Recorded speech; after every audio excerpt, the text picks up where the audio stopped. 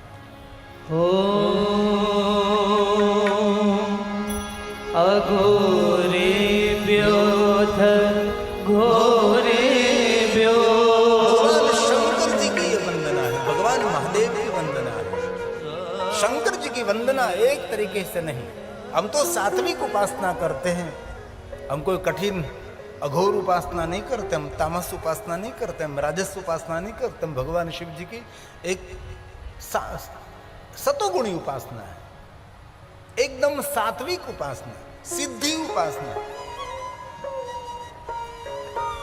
जो भगवान विष्णु ने की, जो ब्रह्मा जी ने शिव उपासना की, जो लक्ष्मी जी ने शिव उपासना की, सभी ऋषि मुनियों ने शिव उपासना की। अघोरियों ने जो भगवान महादेव की उपासना की, बहुत कम ऋषि मुनियों ने इस मार्ग पर चलने का प्रयास किया। ज्यादातर भगवान विष्णु की परंपरा, ज्यादातर ब्रह्मा की परंपरा, इंद्र की परंपरा, कुबेर जी की परंपरा, वरुण की परंपरा, सप्त ऋषियों की परंपरा, जो महादेव की साधना की परंपरा थी, वो सतोगुणी परंपरा है। लेकिन एक ऋषि मुनियों की कठिन परंपरा है, अघोर परंपरा है। इसीलिए भगवान महादेव की वो वंदना है।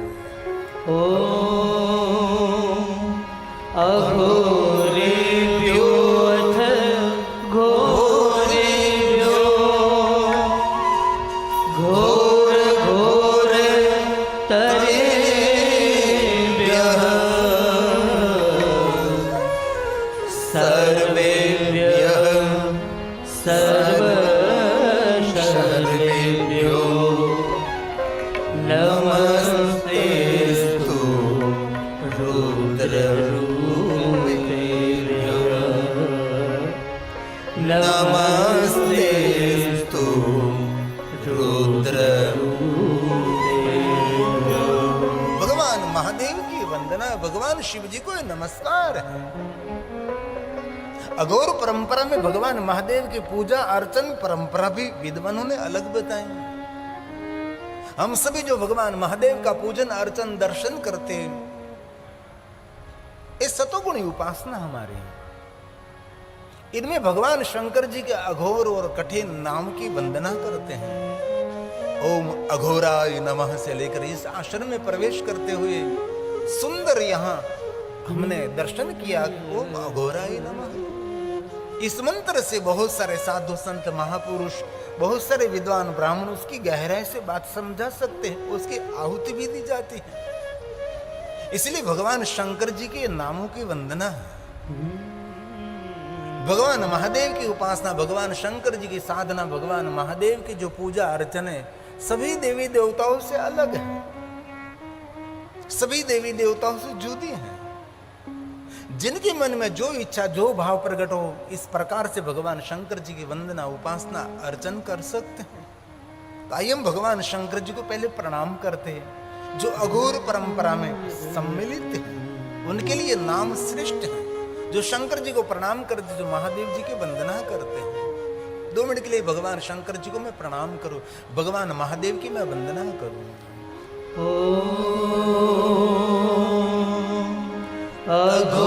अघोराय नमः। अघोर नरक में से तारने वाली ये वंदना है।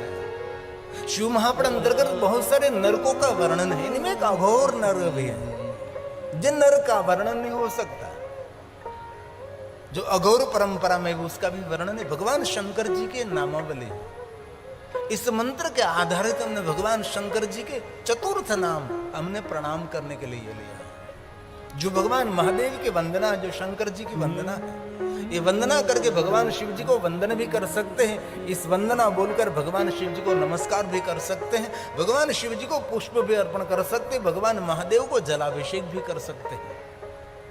ये भगवान शंकर जी को प्रणाम है। ओम अघोराय नमः। ओम घोराय नमः। बोलिए, साथ में गाइए, थोड़ा सा आवाज आप भी निकाले। आपकी सुंदर ध्वनि वायुमंडल में मिश्रित हो, ऐसा भाव रखते हुए आपका थोड़ा सा आवाज हमारे साथ में आइए, भाव से। ओम अघोराय नमः। ओम घोराय नमः। ओम घोरतराय नमः।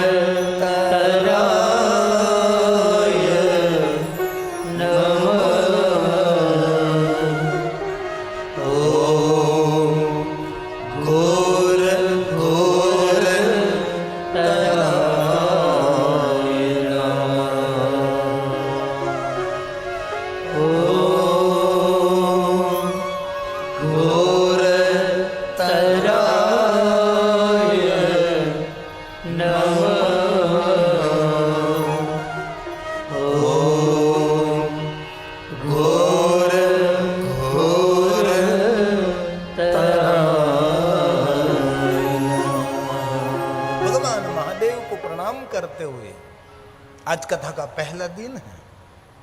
हम शिव महापुराण भगवान को प्रणाम करेंगे।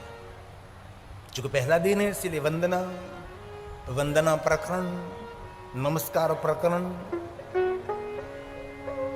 જે ગ્રંથનું આપણે શ્રવણ કરવાનું છે, જે ગ્રંથને સાંભળવાનો છે, એમને આપણે પ્રણામ કરવાના છે.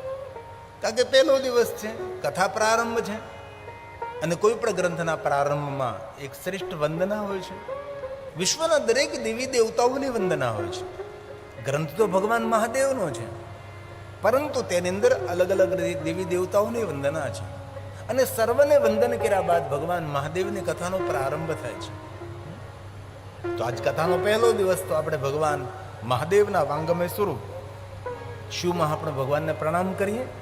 ભગવાન મહાદેવના વાંગમય સ્વરૂપ, જેને આપણે શબ્દ મૂર્તિ કહીએ છીએ, જેનાથી આપણે ભગવાન મહાદેવની ભક્તિ દ્રઢ બને છે. ભગવાન મહાદેવ પ્રત્યે સાચી અને શ્રેષ્ઠ વાત આપણને સાંભળવાનો અવસર પ્રાપ્ત થાય છે.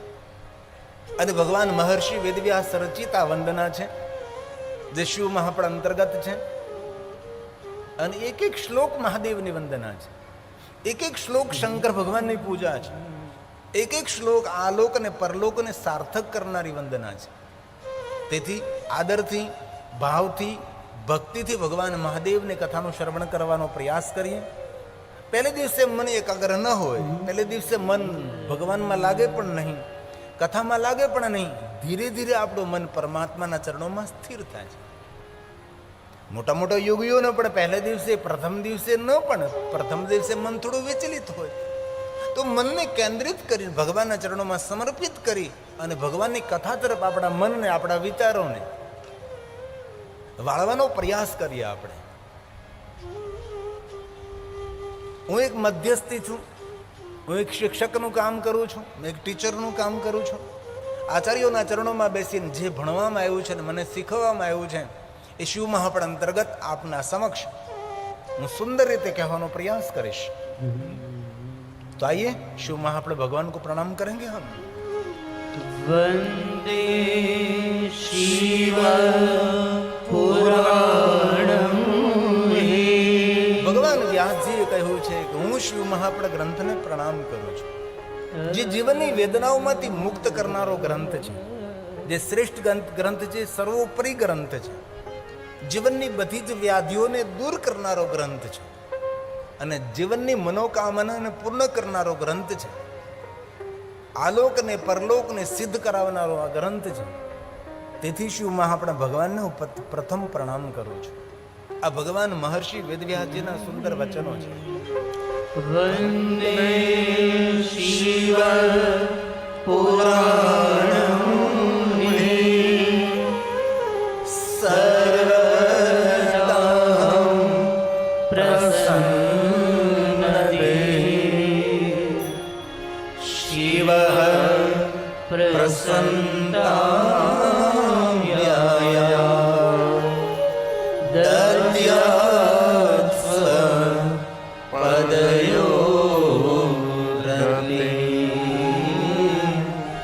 દદ્યાત્ પદયોરતે.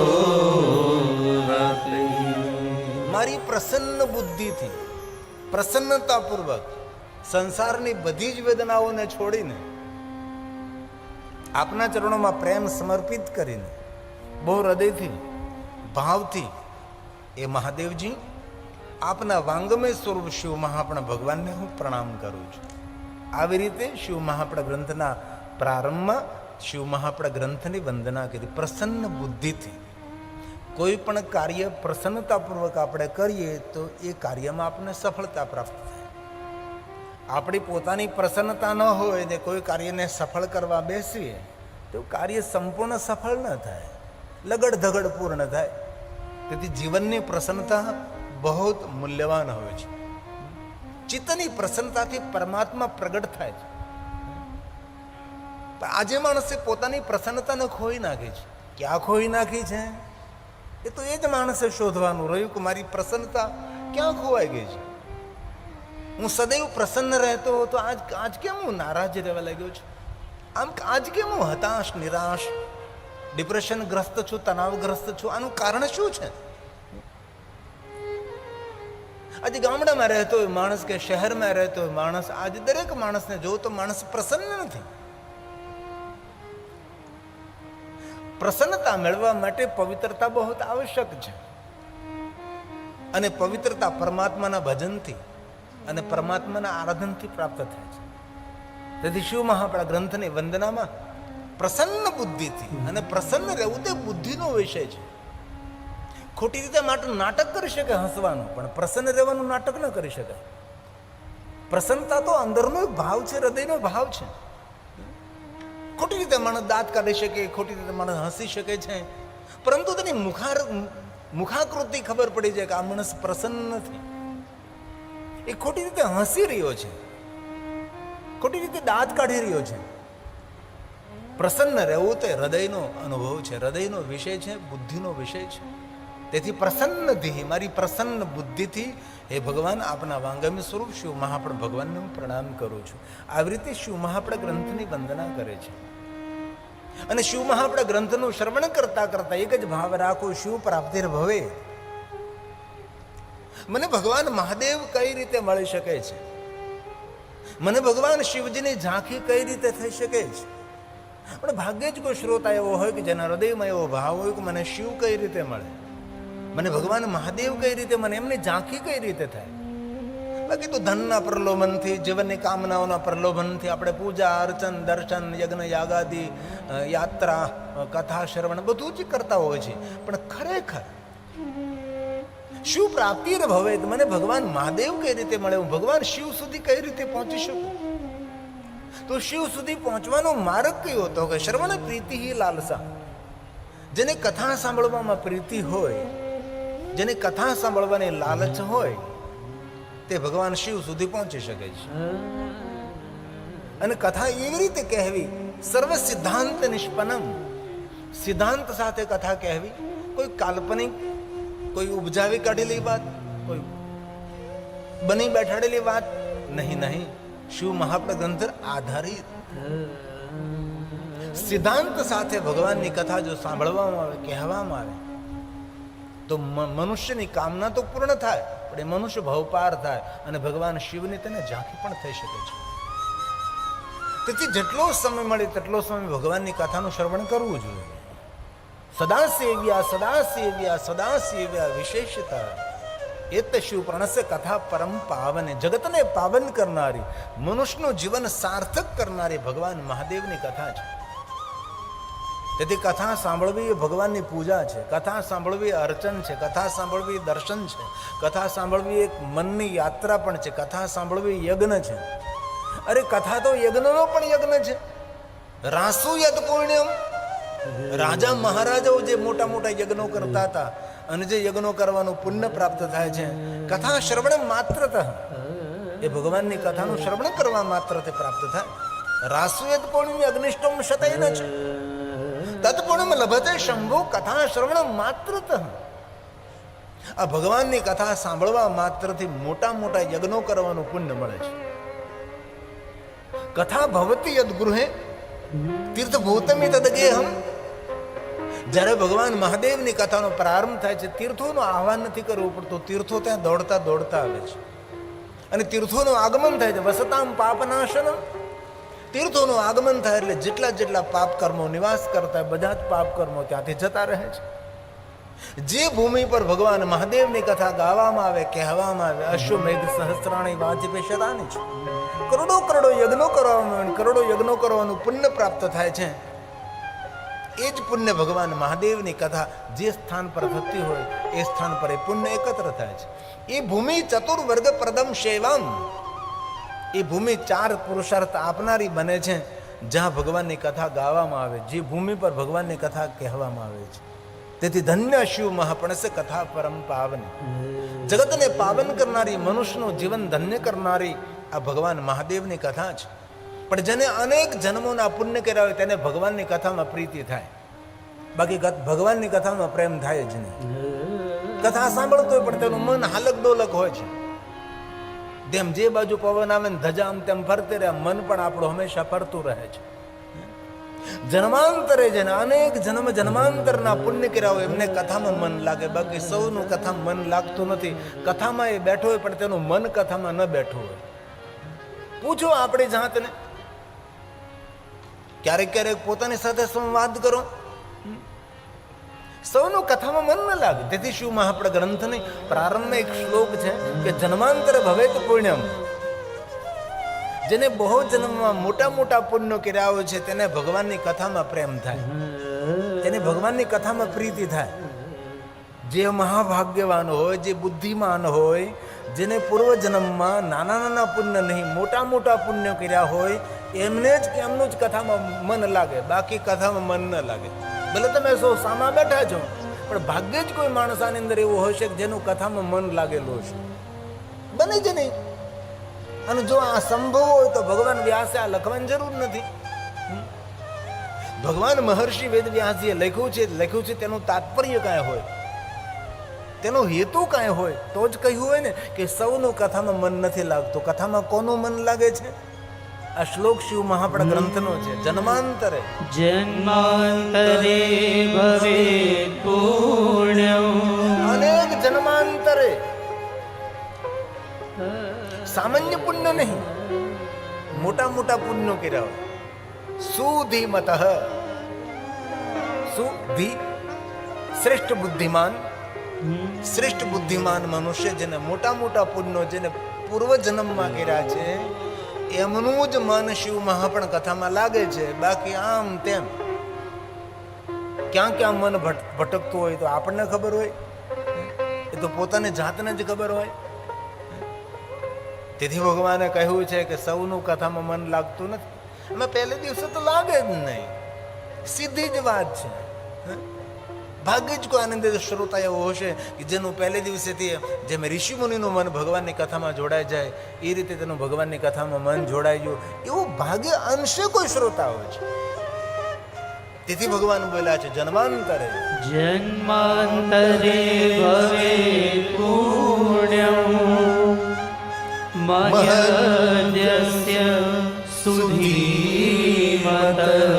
શ્રેષ્ઠ બુદ્ધિમાન તસ્ય પ્રીતિર્ભવે તત્ર મહાભાગ્યવતોને હે મહાત્માઓ, મહાભાગ્યવતોને ભાગ્ય જ કોઈ મનુષ્ય છે કે જેમનું મન પ્રથમ દિવસે ભગવાનની કથામાં લાગેલું છે.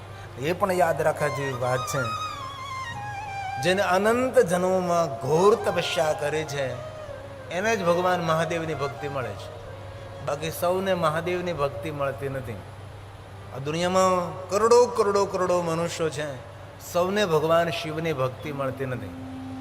મહાદેવની ભક્તિ તેને જ મળે છે અનંત જન્મે ભી ઘોર ઘોર તપસ્યા કરે છે.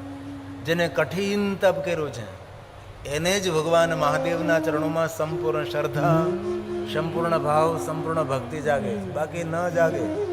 મન વિચલિત હોય, મન આમ તેમ ચકડોળે ચડેલું હોય, મન ક્યાં ક્યાં ફરતું હોય, લટકતું હોય, ભટકતું હોય, તેની પોતાને પણ ખબર નથી. તેથી આમાંથી કોઈ પણ એવો જે જીવાત્મા છે કે જેને સંપૂર્ણ મન ભગવાન શિવજીને સમર્પિત થયું છે, જેને સંપૂર્ણ મહાદેવમાં ભક્તિ છે, સંપૂર્ણ મહાદેવમાં જેને ભાવ રહેલો છે, એ જીવ સામાન્ય જીવ નથી. જેને પૂર્વજન્મમાં અઘોર તપ કર્યું છે અને તપના ફલ સ્વરૂપે તેની શિવભક્તિ સ્થિર થઈ છે. સૌની શિવભક્તિ સ્થિર થતી નથી. પછી પુરુષ હોય કે પછી નારી હોય, સૌના માટે કહ્યું છે. કોને ભગવાન મહાદેવમાં ભાવ થાય, કોને મહાદેવના ચરણોમાં પ્રેમ થાય, તો ભગવાન વ્યાસે કહ્યું છે અનંત જન્મ વીર ઘોરમ